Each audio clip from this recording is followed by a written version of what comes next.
Good morning, technician carrying out your service today.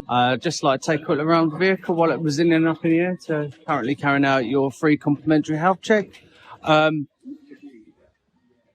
Radiator wise is all in good condition, no leaks come from the radiator from previous repair.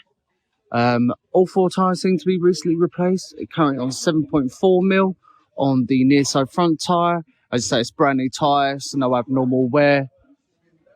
Same goes with the offside front tyre, currently on 7.3mm.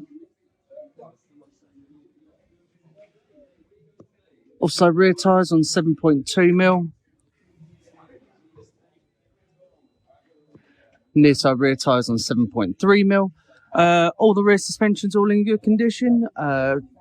Spring, shock absorber, drop links, lower arms, wheel bearings, drive shafts are all in good condition. I did notice you do have slight misting around the near side output seal in comparison to the offside.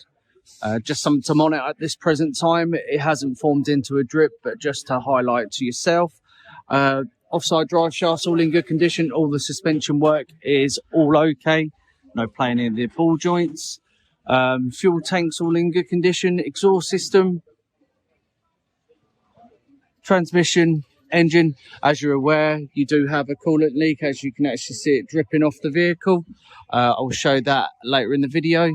All the suspension ball joints, drop links. I did notice both front shock absorber gaiters have split, and this potentially could no longer prevent dirt, grease or stones of debris not protecting the shock absorber, which could lead into shock absorbers actually leaking. Other than that, for the suspension wise, front brake pads are currently on 10mm, but discs are heavily lipped and warm. Currently on 10mm, so virtually brand new.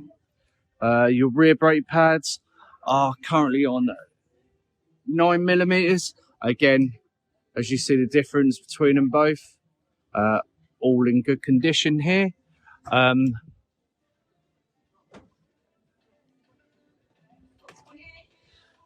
It appears you've got a coolant leak from the expansion bottle. Let me just bring down the vehicle for you.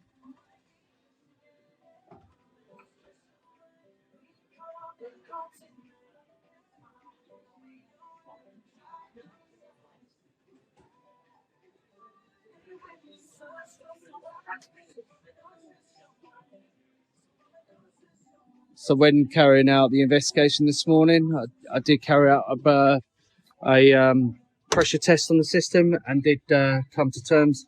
This pipe here that comes from the expansion bottle is actually no longer attached and has snapped off at the other end of the cylinder head.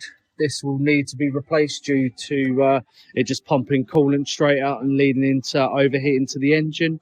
That's all I found today. Pass back to the member of the service team.